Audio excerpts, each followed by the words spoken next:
We're back with another very special edition of Watching Film with Seth Varnadore. I'm joined again by DraftKings Nation college sports editor Collin Sherwin. And Collin, Florida's hired a head coach, Billy Napier. What are your initial thoughts there about the Napier hire? Good hire. I mean, I I wanted Aranda, but Napier was in my top 3. I think that's a good hire for the Gators. If they're going to bring in the journey or the process or whatever they want to call it, and if he can fully have the tools he needs to implement that in Gainesville, I think it's a win-win. This is certainly an area. If Napier is the recruiting guru that he's made out to be, I would certainly make him on the opposite side of Dan Mullen. And sometimes going with the coach who doesn't do the thing that your last coach did can be the best thing for a program going forward. So that seems like it's a win as well. I was just stunned watching Florida and Florida State on Saturday. The lack of talent, the lack of discipline, lack of coaching, the lack of everything. That was one of the worst. That probably has to be the worst Florida State game of my lifetime. There's been some bad ones recently, but I mean, it went all the way down to the referee level because they weren't very good. They weren't very good either. So. You're not getting a good ACC crew if you're playing at noon on some place you need a password. I mean, like that's just not how you're not going to get a good crew. So on the Napier hire, one of the reasons I wanted to bring you in is, first of all, just kind of a outside the Gator bubble perspective again, which you helped provide when we talked about this hire the day Mullen was fired, so about a week ago on Sunday. And then you also have worked inside athletic departments. So I thought you could provide an interesting perspective for people because one of Billy Napier's big things the last few years has been what he wants in terms of commitment from the administration. And I think we've already got a comment from George here kind of about it. He asked, and this is true. So Napier went and asked he had kind of a list. And if you didn't check those boxes, it wasn't going to be a fit. Supposedly this happened last year with Auburn. He went in and had kind of a list that he wanted, and Auburn kind of has that crazy booster culture there. So he kind of backed off, but there was thought that they wanted him. Same Mississippi State. They wanted him the previous year. And then this year, Virginia Tech got to the table first, and supposedly they gave him everything he wanted, but Florida came in, obviously a bigger job, and came in and kind of matched that. What kind of commitment or how big of a commitment is that kind of for the common fan out there that maybe isn't kind of plugged into the administrative side? Because he was asking for a lot. He's asking for a huge recruiting budget, probably a big pool of money for assistant coaches. How big of a commitment is that from Florida, which I don't think they've really made previously? Well, it's not going to be like a Lincoln Riley contract for Billy Napier. So the Gators could probably afford the Lincoln Riley contract if they wanted to. Now, how much that is, there was a rumor going around today. It was $110 million and that they were willing to overpay $500,000 for both of Lincoln Riley's houses in Norman. Listen, that's just the Florida housing market right now. I don't know how it works in Oklahoma, but I mean, I'm trying to find a house, and that seems to be happening a lot down here too. So you just got to put in for $500K over ask anyway, right? If you want any shot. So yeah, maybe I don't know. It seems like they're going pretty hard here. But I think the Gators can afford it. They're not burdened down with dead money. They have to pay Mullen $12 million, but you're in the SEC. You sell some tickets. It's fine. I saw the attendance was listed at 78,000 in the Swamp on Saturday, and I'm like, that ain't true. They said it was. I don't know if it was that, but it was a lot more filled, I think, than I anticipated. And some people that were there on the site said it was a pretty good atmosphere. Surprisingly, I think that did have to do somewhat with Dan Mullen kind of recusing himself from the situation. He also might have, that might have been a little bit easier for him to do too. But I think it did give the fans the ability to come out and just cheer for your school instead of having to kind of deride Dan Mullen one last time. But yeah, that's good for sure, and that's helpful. But the reality is that the Gators, sit on a pile of cash. They're one of the programs in the country that actually donates back philanthropically to the academic side of the school annually. I think they pulled some of that back during COVID. Some of that money came back, but for the most part, for the last 20 years that I know of, that they've mostly donated, several $1 million a year back to the academic side. And their students pay, I believe, last I saw, it was like $1.50 or $1.60 a credit hour. for access to all the games. And then for football, season tickets for the students are like $50-$60, right? I mean, it's a fantastic deal. So, if the Gators need to move money around to make something happen, the Gators have availability to move money around to make something happen. You just sort of go to the academic side and say, look, we can't provide what we normally provide this year. We got to invest in ourselves a little bit. Okay. So I don't think the money is like a thing that would really hurt UF. How much now that I heard the cost on the new facility is $75 million. Is that right? 85. 85. Yeah. So yeah, I mean, there's going to be some debt service there, but I would assume that's mostly done, through private philanthropic. They were pretty. I know if that was one of Foley's big things is he did not want to have a ton of like crazy amount of debt, amount of debt for facilities. I think Strickland's been similar. I know last year when COVID hit and he was kind of announcing what would have to be cut, he kind of said we'll be profitable. Like it'll be sad. We'll have to cut all these sports, but we'll be profitable even with that. And then all the money, and that was before football and everything was for sure to go. So they're in a good spot financially. Yeah, it seems like they've always been like super responsible money wise. Now that hasn't always been the case in the rest of the SEC. I mean, some teams pile on debt that they can't afford, and some of them got bailed out, quite frankly, by the ESPN contract. So I worked I worked in two different departments in my time in college athletics. I worked on the philanthropic side. I did communications for our fundraising side at South Florida, and then I was an SID there for very briefly. And then I was an SID at Delaware State up in Delaware. Mm-hmm. And so I've seen it from like both sides, and I see how like the communication side and stuff like that works. And I've got friends, from my time in the business all over the country.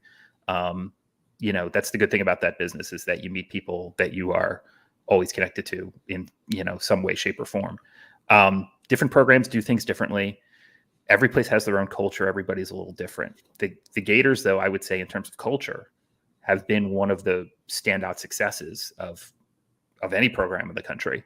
Seems like they have plenty of money. They make, there are some things that go wrong. You hire Ron Zook. Didn't work out real good. You recruited great, sometimes you make hires that don't quite work out.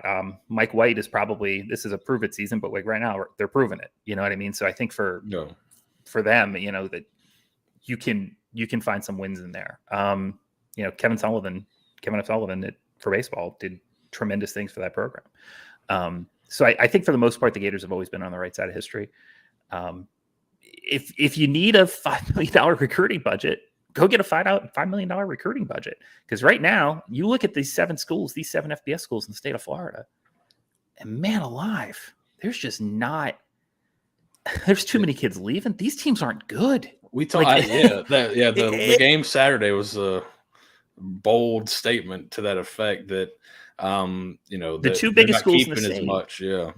The two biggest schools in the state, and they're playing for bowl eligibility, and they look like. I mean, these look like good MAC schools. Yeah, I think this to me, hiring Napier signals a real commitment to taking that next step to join in terms of budget, to join the Alabamas and the Georgias that have been outspending Florida.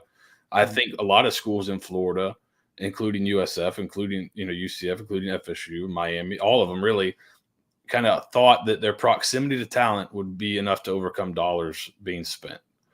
And they fell behind, and now they're catching up. To me, this signals Florida taking a big step to try to catch up in terms of giving a guy that is we talked last week that Strickland wanted attention to detail, focus on the little things, a program guy, a lot of structure. And then you read about Billy Napier before even Florida was on the market, and that's kind of how he was described, very detail oriented, into the tiniest little details in terms of wants to make sure that guys' heights are correct to a quarter of an inch because it might give them an edge in the NFL draft, like things like that. So he's going to be a guy that's really focused on understanding what kind of structure you need. And he's also he was there at Clemson right when it started, like before they quite hit that quantum leap, but he was there when it started. So he kind of sees what they had to do to get started. And you saw kind of the big fundraising they did and all the nice facilities they have now.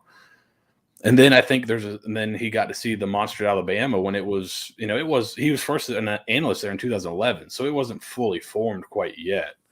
It was getting close, but then he came back as an assistant in 2014, got to coach some really good guys at receiver. So he's kind of seen it. So I think them hiring him is really a signal that they're ready to make that big money commitment that maybe previous coaches really haven't asked for. I think the previous coaches, Mullen and McElwain, I think they wanted the facilities commitment, but they didn't seem they were real interested in the going crazy all out on the recruiting side, which I think is they're somewhat linked. I'm sure in their mind those were linked, but the manpower that you can now have because of NCAA rules is something you really have to take advantage of. There was I don't know where I read it. It might've been The Athletic, that Strickland was looking to hire a GM at one point from Mullen. He thought maybe that would help him. Hire a guy to come in and just handle recruiting, like a kind of a GM. But I don't think it doesn't seem like that's going to be the what's going on with Napier. He seems really hyper focused on recruiting. And from what I've heard from people, new coach, but it's a 180 on the recruiting trail already. But he really energetic guy. Already has some guys in Louisiana that Florida was already recruiting, that he has decent relationships already just from being there. So I think he might be able to pull a couple pretty good players. But I think the energy is what a lot of fans are looking for. 100%. It's sometimes just a different voice can make all the difference in the world, especially when things get stale. The thing about college football is sometimes the thing is not about the thing, it's about the perception of the thing. Yeah. And that's kind of where Napier comes in. He comes in with credibility in recruiting. And by the way, the SEC experience, Mullen certainly had that as well, but he never recruited at an elite level because he was in, nowhere Mississippi. And he was at outside of Vanderbilt, the worst program in the league at that point, before they added Missouri. So, he was just sort of doing what he could with the leftovers, the occasional 4-star and a lot of 3-stars. Whereas if you're at Georgia, Florida, Bama, you want to be taking high 4, low 5. You want to have more what Bud Elliott calls the blue chip kids. You want to have more blue chips than non-blue chips. And that blue chip ratio, really makes such an impact in the long run. You can scheme it up, you can draw it up all you can. But as we saw with Mullen, who I don't think anyone would question his ability to put an offense on a whiteboard. Yeah. I mean, he's really good at that, but you got to have players. And Emory Jones and Anthony Richardson, when they're clamoring for Anthony Richardson, and then you go out and you watch Anthony Richardson and you're like, hey, it may not be great. So I think the Gators are smart.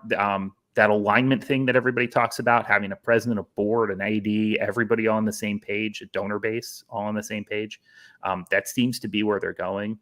I think this is as good a hire as I think you could make. I may, quarrel that maybe, if Lincoln Riley wanted to leave the SEC, I can see why he wouldn't have been It certainly seems that way, doesn't it? Yeah, I mean, for sure. So he's probably not going to want to jump to Gainesville. And I would still, I'm a David Aranda stan because I just, as somebody who is actively involved in the wagering community, that guy just, man, he's so good. Baylor is they are a cover machine, and they do it with talent and just outperform the level of talent that they have for 2 years now. That guy's sharp. But if I was going to make a top 3 choice, I think they got him in Napier. So yeah, he seemed to be their guy from the start. Strickland may have said that he woke up the Sunday he fired Mullen. That was his decision. I think we all know that's okay, not Batman. True. But it seems to be just like we said last week. Everything he said in the press conference seemed to point towards one guy specifically. There are other great names out there. I think it also could have pointed at Aranda because I think he's of a similar demeanor. Mm-hmm. He seems like a very smart guy. We talked about him understanding the tiebreaker rules and all that kind of stuff, which I think might have made a difference too. Look what happened. Yeah, might have got him in the game this weekend, right? Right. So, Dave Aranda being so smart got Lincoln Riley to USC, basically. So yeah. That's so true. And, look, I think that, first of all, the amount of hurt that I'm seeing from Oklahoma fan, just crazy. It's LA. It's USC. You are smooth sailing to Pac-12 titles when you get it going there. Yeah. It's now that they've invested in facilities, and Mike Bone, their AD, seems to have really helped with the alignment, getting that alignment. I think they're in a USC. similar. I think them and Florida are kind of almost not quite the same, but they're taking a similar step. I think. I agree in terms of commitment to football. But I think it's even easier at USC because obviously you're not dealing with Georgia and Alabama. Yeah. I mean that's it's a whole different kettle of fish out there. And I think a good USC is good for Florida because you're seeing Georgia and Alabama go into California and take some top level players.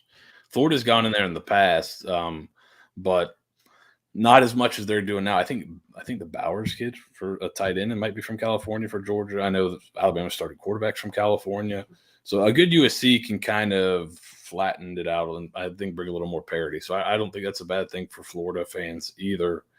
They should honestly, there should be a wall from like San Francisco south, even out like into Arizona, like into parts of that state, even into Vegas, you know what I mean? And places like Gorman and Basic and schools like that. Like they should be able to get into, I mean, you're USC, it's the signature brand. And the other thing is that now with NIL rights, your NIL rights, if you're a player, are going to be worth so much more as a USC Trojan than they are going to be at so many other schools because of the bigger market. So like, I think that's going to be a really interesting development. Like Dylan Gabriel at UCF had a deal with Oakley, had to deal with some other things.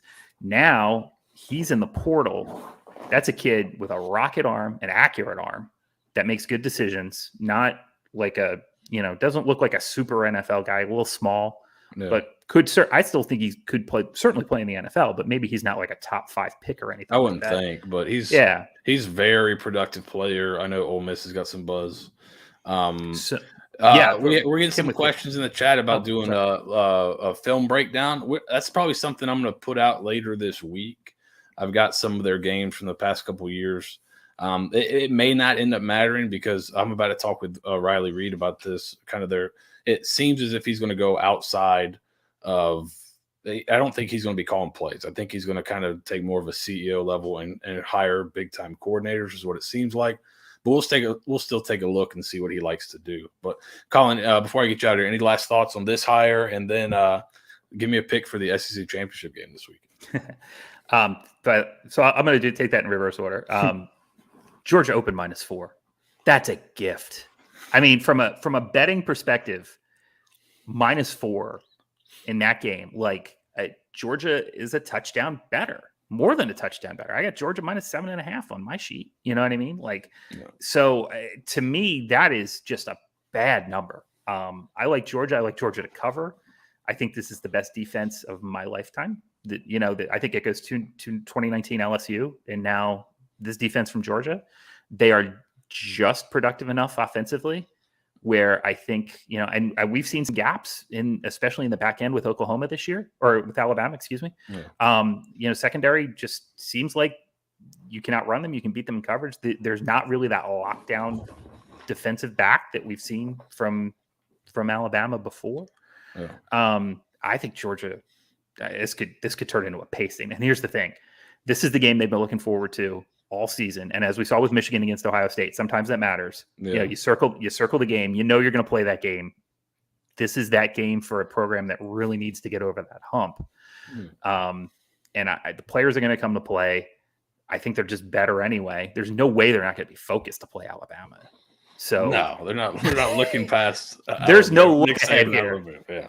Right. I think they just have better players. So I'm Georgia big. It certainly feels like that's going to be the way it comes down. Final thoughts on Napier before I bring Riley in here. Good hire. I think this is a win. If this does not work out for Strickland, I mean, it's certainly on him at this point because then we'll have hired 2 guys that didn't work out. But the other thing that I would preach to the Gators is that, these things, when you're turning around a culture, middle of year 2, you'll lose a game, let's say at South Carolina or some game where it's kind of questionable and the fans start going, oh, maybe we didn't get the right guy, did it? You got to ride that out. I think you're going to win more than you're going to lose no matter what. But like those, like you're going to drop one or two. It's not a constant rise up. You don't see that a lot where it's just an unending push forward. I think you got to give Napier at least 3.5 years, no matter what. Like, even if it's not working out, even if you just barely scrape into a bowl game year one and then you win 7 or 8 in year two, just ride it out, because in the long run, you can't get in this with the early signing period. You can't get in the cycle of firing and rehiring. Correct. You gotta hope you have a guy that's here for the long haul, and that's what Strickland was looking for. Collin, I appreciate you jumping on. I'm gonna get Riley in here now to talk kind of about what we might see on the field. But thanks for jumping on with us, and I'm sure we'll get with you when more coaching news and all kinds of college football news comes on. So appreciate it. No worries, brother. Have a good one. All right, thanks. All right, now we're bringing in Riley Reed. Riley is a coach. He's one of my go-to scheme experts here. So we are going to talk. I know there's some people talking about breaking down the film. We are going to talk a little bit because Riley, when Dan Mullen was still the coach and we were talking about defensive coordinator candidates, you brought up Louisiana's defensive coordinator. Why don't you talk a little bit about him and what he likes to do? Yeah, Patrick Toney. So they've been playing really good defense there for a while. I know Patrick, he kind of stepped up into that role this past year as a play caller.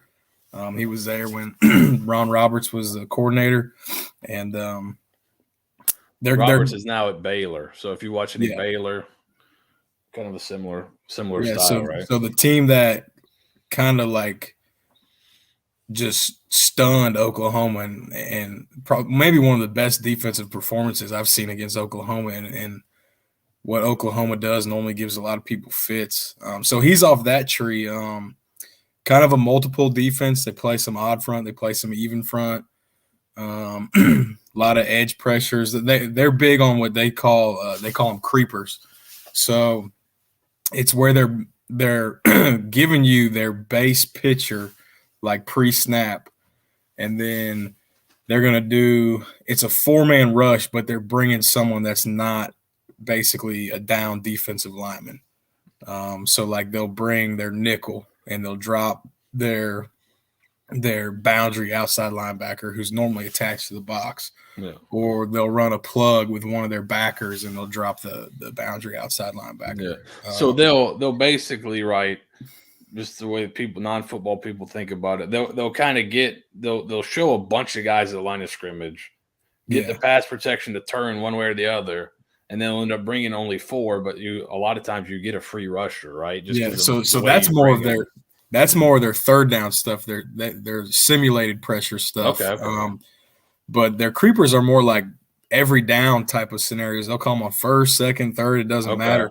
But what they're doing, they're showing you their base structure, and then they're bringing someone that's not a traditional rush guy, So it might be a corner, it might be a safety, it might be the nickel or inside backer. It'll only be 4 guys rushing. Yeah. So they're still bringing 4. They can still play coverage, and usually when they do that, they're getting to some kind of one high, like cover 3 or man free type of look. So honestly, a really interesting defense. Kind of a simple defense that can do a lot. Which is why I think that they're so effective is, they're a multiple scheme, but the stuff it's simple. It's not. It looks kind of like that's the name of the game for you guys, though, right? Riley's a defensive coach, a really good one. Yeah. Really knows defense. That the name of the game, right, is making it look like it's really complex, but it's really, in reality, it's simple to teach, right? Yeah, and so if you can play, 3 or 4 different coverages, and you've got 3 or 4 fronts you can play stuff out of, and you can bring some pressures, and it gives people fits. And I think what they do a good job of is showing you the same picture pre-snap for the majority of the time. So it's hard to really for a quarterback or somebody to go out there and scan the field and say, okay, what am I getting into? That's what I think they do a good job of. So, yeah, a really good defense.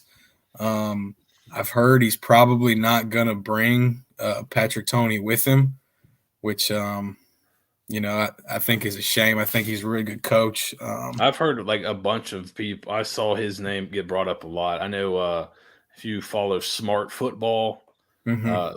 been writing about football for a long time. He kind of said the same thing. That if Napier brings Toney, that's an awesome get. Yeah. I wonder if he'll get a shot at the job at the Yeah. Louisiana job, because Yeah, I I mean, think that he's would be really good. well thought of in coaching circles. Yeah, I know a lot of defensive guys, all over the nation that have a lot of respect for what he does, and he's really open with high school coaches, and he'll, anything they got, he'll talk to you about it, and he's just a good dude in coaching, and he's a heck of a ball coach. So, Yeah. If he doesn't come down to Gainesville, I'd love to see him get that job.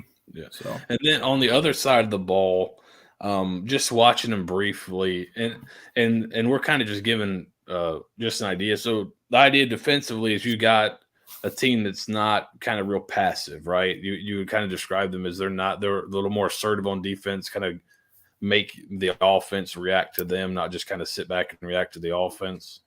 yeah, they're not going to play one call on defense. Like you look at Ohio State, and maybe Ohio State's mentality is we just got better dudes, and we're going to play over cover 3 for 90% of our snaps. Yeah. They're going to give you a bunch of different looks. And you could say it's an aggressive style, but again, their MO their MO is to bring 4. You just don't necessarily know who that 4th guy is going to be. And I think that's what kind of gives offenses trouble. So it's almost like a cautious aggression. Like you're never gonna expose yourself too much because you're only bringing 4, but you're bringing them from different places, and that can cause confusion where it looks like you're bringing a lot of guys and you're really only bringing 4, so you don't really ever expose your guys on the back end to bad situations. Yeah. And like when you look at some of the better defenses that have been playing ball right now, like Wisconsin, they're a big creeper team. They're going to bring 4. It's just we don't know where it's coming from. Georgia this year's been a huge creeper team. They've been running basically an inside plug with one of their linebackers, and they're getting the bear front is what they're doing. Dave Aranda, that was his MO the whole time he was at LSU. And they've kind of been on the leading edge of a lot of those different pressures. So, I think that staff that's been there and the tree that they learned under is really sharp. Yeah, and then on the offensive side of the ball, they look to be, or at least at Louisiana, and you'll get to see. I'm sure there'll be a big uptick in ratings for the Sun Belt Championship this weekend in the state of Florida. But they look to be kind of a zone run team. They use a lot of motion and misdirection. At least they have this year in some games I've watched. Well designed offense, but and then in terms of position coaches, so. I think that if they do bring some guys, like that's why I wanted you to talk about Toney. If they brought Toney, it's not, it's not like bringing dead weight with him. He's bringing a guy that's really well thought of. Yeah. And then on the offensive side of the ball, I know their offensive line has been semifinalist for the Joe Moore Award, like 2 of the last 3 years or the last 2 years or something like that. So and that's with 2 different offensive line coaches. And you said Toney was promoted to play caller recently. So that's another thing about Napier I think you have to like is he does a pretty good job of replacing good coaches with other good coaches. Yeah. And, I'll be honest, I haven't really watched a lot of their offense. The little bit I have seen, it seems like they're more of like a 12 personnel kind of run it right at you, set up some play action type of stuff, at least from the little bit that I saw this year. That's kind of what I've seen. They'll 11 and 12, and that 11, it could be a guy that's kind of a hybrid guy that they move around a little bit. That other tight end, yeah. So it's I think it's well designed though. They'll run the ball and then they'll get play action shots with guys getting open. It kind of reminds me of like the stuff that like McVay and Shanahan, like what those guys are doing in the NFL. A lot of stretch type concepts that they can run bootlegs off of. I mean, it's good stuff. Yeah. You'd like to see, if they could blend some of that with, some tempo and some more, open stuff that you're seeing in the SEC now that's giving a lot of people fits. Like you see what Ole Miss is doing with their tempo. And like you said, they're using a lot of motions. Motions can give people trouble. I think they can have success here. And I mean, a lot of people will say that, maybe they're walking into a kind of an interesting situation, but there's some talent, especially on that offense. You're going to have a good quarterback. There's some young talent, I believe, at receiver. And I think that's something that you didn't see a lot of this year that I think probably would have been successful, was doing some play action stuff and taking shots with guys like Copeland and, guys like Xavier Henderson type of guy that can kind of take the top off. Yeah, there was not a ton. It seemed like a lot of the deeper throws were they tried to, and it seemed like Mullen was starting to move towards this a little bit last year. It really just, and this is somewhat on offense you're trying to do anyways, but really focused in on just manufacturing one-on-ones and then just taking shots on the one-on-ones. Yeah, instead of kind of that zone and beating kind of the zone stuff and trying to entice a guy to step up and throw it over his head. There wasn't a ton of that this year. Yeah, but I think Mullen really started to seek out the one-on-ones and really try to hunt those and create those matchups. So you do have some talent coming back, and it seems as if Napier's hitting the ground running in terms of recruiting from what I've been told from some people, a couple kids he's talked with already, high-level kids that Florida's been on. So we'll see how that turns out. But if they decide to go outside, because I am hearing some bigger names for some of these positions that are being reported out there for the offensive coordinator, defensive coordinator position. What are some? I'll kind of throw out the ones that have been talked about already, and we've talked about some of them. On the previous when Dan Mullen was still a coach, and we were talking about defensive coordinator potentials. Belk from Houston is a name that's been mentioned. We didn't talk about this guy, but if you watch them play Oklahoma the other night, you'd feel pretty good about it. I think is Knowles at Oklahoma State. They kind of, I think they have a pretty similar kind of aggressive style that I think you may like. And then on the offense side of the ball, a name I heard, I've seen it on some message boards and stuff as well, but I heard it from a guy that's pretty well connected, that's been correct about a lot of things, is Tom Herman for offensive coordinator. Yeah. Now, I don't know if he heard that from a message board or something, but this guy's been right on. So that would be an interesting way to go as your coordinator. So it seems like he wants to go out and hire big names. Yeah, would that be like, okay, cool, chomp him or something? Like, yeah, he'd have to figure it out. You kind of got to change that one. That's an interesting name, and I don't think he's coaching right now. No, I think he's like an analyst with the Bears or something. He's off field. Okay. But he's just, taking a paycheck probably. And he's in Nagy's car wash. That's not the one you prefer to be in, I don't think, right now. But yeah, no, so I mean, what? May be looking for a gig here pretty soon. You know what? I mean, he's a guy that he didn't have the success that they wanted to at Texas, but I think it's a guy that you could point at and say that he's called some really good offenses, and he's been a really good recruiter. A guy that, like you said, it's a big name. I don't know a lot about Texas too. Yeah, he seems like kind of an odd dude, but his offenses were good at Texas. It was kind of, I think him and Mullen may kind of are on similar planes right now, where these guys could coach offense, but they didn't maybe do all the other things. Yeah. I different, because I think he seems like a pretty decent recruiter, but he has problems in other areas. Yeah. And so.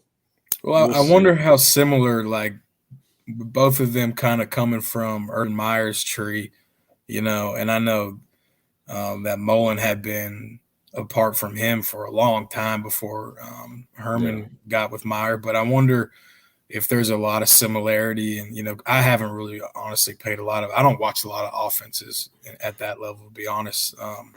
But I wonder if there would be some carryover and stuff like that could be beneficial. Because I remember the Weir back, that bowl game. Yeah. Where did they beat? Was it Georgia? I think it might have been. And I just remember the Ellinger kid, like they must have run him like 15 or 20 times that game. Yeah, they used him like a running back for his last couple of seasons. And I know that's kind of a Urban Meyer thing is, equate numbers in the box for the quarterback. Any other names on the offensive side of the ball that would kind of excite you? You say you don't watch a ton, but I know you know some names that there's some guys out there that you like. Yeah, here's one. Shoot, I don't even know why I'm having Brendan Marion, Pittsburgh's wide receivers coach. Yeah. So he's been all over here recently. I think he was at William and Mary.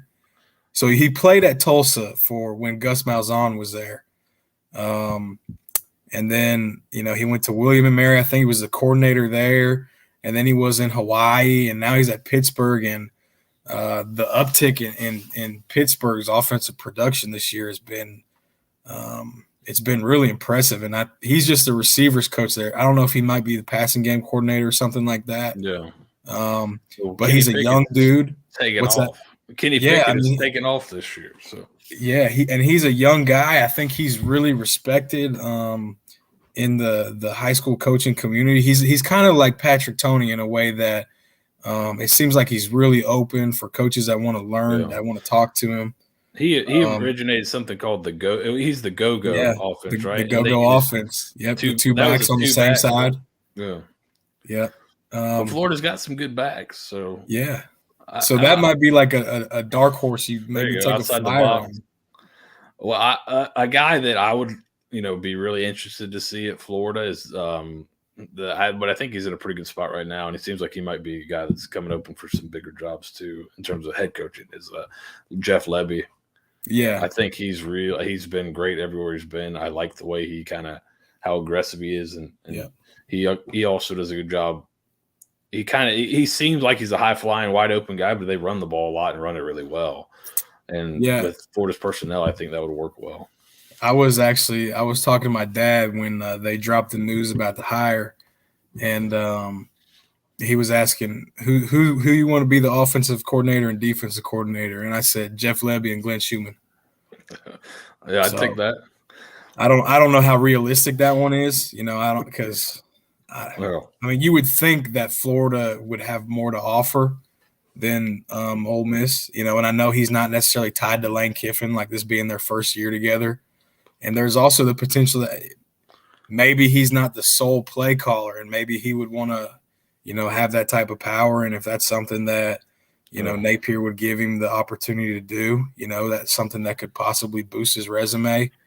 Like you said, he's probably on the verge of a head coaching job within the next couple of years. So, it could be something that he might, a challenge he might want to step into and say, hey, this might be, the little bit that can get me to where I need to be. All right, and let's get to your preferred side of the ball. Who are a couple of defensive names? It's going to be probably some of the same ones we said when Mullen was the coach and we were looking for coordinators. But who do you go? I think I know where you're going to go first. But we've already said it. Yeah, it'd be Glenn Schumann for me. I think him and Napier have a connection, right?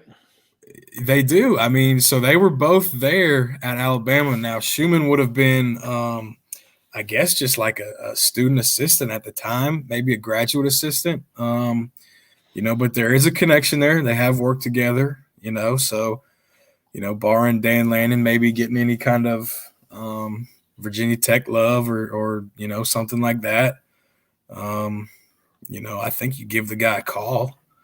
Another guy, just going outside of coordinators that I think is a really good football coach and a young guy that's up and coming that would be able to really, really recruit well. And that's kind of an overarching thing that I've kind of been hammering on that. I think, Florida's got to do a better job at it. You see them, it's always like they're finishing second with some of the best players in the state. And, I look at a guy like Randall Joyner at Ole Miss, who's the defensive line coach, was a GA for Larry Johnson at Ohio State, who's widely regarded as one of the best defensive line coaches in the country. Had a really good unit at Ole Miss this year. Young guy. That would be a guy that I think would be interesting, when you're looking at potential position coaches that could come in and help fill out the rest of the side of the ball. Yeah, it certainly seems, and I was talking about with Collin there, that Napier's like one of his things is he wanted a bunch of money, I think, for the assistant coaches pool and a bunch of money for recruiting. And the fact that they hired him makes me think that he got both, right? Because from according to reports, Virginia Tech was giving him everything he wanted. So he'd been selective. So it seems like Florida's really going to go all in terms of recruiting. So I think that'll extend to who they hire, and that money, he's going to use that money to go out and get the best guys that can do both, because that is key to win games. You got to have guys that can do it on the field and off the field. Yeah, maybe the athletic department there was taking notes when Kirby was answering questions about recruiting. Yeah, it's important. Yeah. And to that note, I think the one thing that I want to get across, Mullen for offensive coordinator.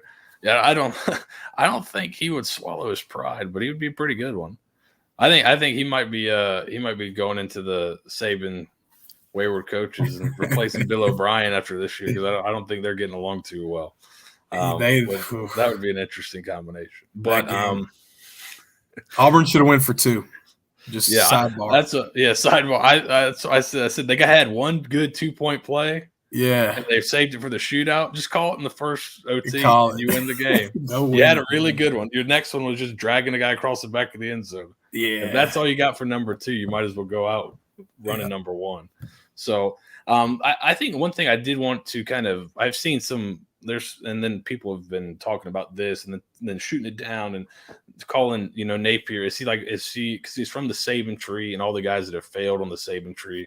I've seen some people say it's like a McElwain 2.0, but I think I think there's a difference between the two, not just in terms of style, but McElwain was kind of an established coach when he got to Saban. Yeah, I think Napier, he'd been fired, which I think a lot of people will look at as a bad sign. I think it can be a good sign because he had to kind of reinvent himself and climb his way back up. So he had to, I think a lot of people thought Mullen was a bit stubborn in terms of who he hired, in terms of who he kept on staff, in terms of play calling or who he played. There's some stubbornness. I think Napier, when you get fired, you have to learn kind of some humility and how to change the way you do things, because you got fired for a reason. It seems like he certainly has. And then I think he really kind of developed that, and that second time around was under Saban, really learning how he does things and the way he goes about stuff. Whereas McElwain, I think, was more established when he got to Saban, and it wasn't quite like I was being developed by Saban. He just kind of maybe took a couple things he liked, but he's going to do things his way. Yeah, and I think they're just different in their mentality. Where, I think that McElwain may have got his head coaching shot because he was a really good play caller and a good coach, whereas it seems like Napier is more like he got his shot because he was an organized and a detail-oriented guy and had this really, really detailed plan for, how he wanted a program to run, just the CEO approach, because, he was a play caller at Clemson for a year, right? And then at Arizona State for a year. So, you're not looking at the same type of road to get where they're at. And I don't think there's necessarily one way or the other that's how it should work. Like you look at Kirby Smart. He's done a really good job at Georgia. But he was seen as hey, this guy's a really good defensive coordinator. You look at a guy like Dabo. Well, Dabo was never a coordinator. Mm-hmm. And he's done a good job at Clemson, but he's taken more of the CEO approach. You look at a guy like Urban Meyer, more of a CEO approach. So I think, both ways can work. But I think at the end of the day, the most important thing is you've got to have a plan for your program. And I think you see the guys that it's really working out for are the guys that they can take a step back and, whether they were an offensive or a defensive play caller, they'll turn that over to somebody that they trust. Now, obviously, there's still probably an identity that they want to associate with, but, they can kind of take a step back and just oversee everything and, hey, let's make sure, things are running up to, my standard or whatever. And that certainly seems to fit Napier's description. Strickland, said he was kind of impressed by the plan he laid out for him when he went to visit him Tuesday of last week, that he kind of had a plan. And this is something we'd heard about him for a few years, that he has an idea of exactly what he wants. He has a plan that he thinks he needs. This is what he needs in place to be successful. And he's got everything kind of planned out. And from what I've heard from guys like Thomas Goldkamp at 24/7, I think has talked about it, is he had a really impressive list of, like, these are the assistants I'm going to go after. He had everything. Like, it was totally buttoned up, I think is how Goldkamp described it. So I think that's exactly what a guy that can set, because these are really just humongous businesses. And these football coaches are CEOs of large businesses. So you can't really have a guy anymore that just kind of got to wing it. You've got to have a guy that's buttoned up and can present himself to the shareholders, so to speak, and also go out and acquire talent and things like this. So I think he definitely seems to be the right kind of hire. Will it work out? You never know. But it seems to be the right process in this time around for sure. Yeah, I agree. Just where Florida is at situationally, I think you need a type of guy that can kind of come in and regain some energy from the UAA and the commitment to football, and not just football, but, the everyday operations that it takes to be a successful football program. And it kind of seems like that's what you're getting there. I'm excited. I don't know how it's going to work out. But I think just the bits that I've read and the people that I've talked to, I think it's a pretty solid hire. And I think another thing that's going to help in recruiting, this will kind of be one of my final thoughts, is in terms of recruiting Florida, Georgia, the Southeast, you got a guy from Georgia. Yeah. His dad's a high school football coach, or was a high school football coach.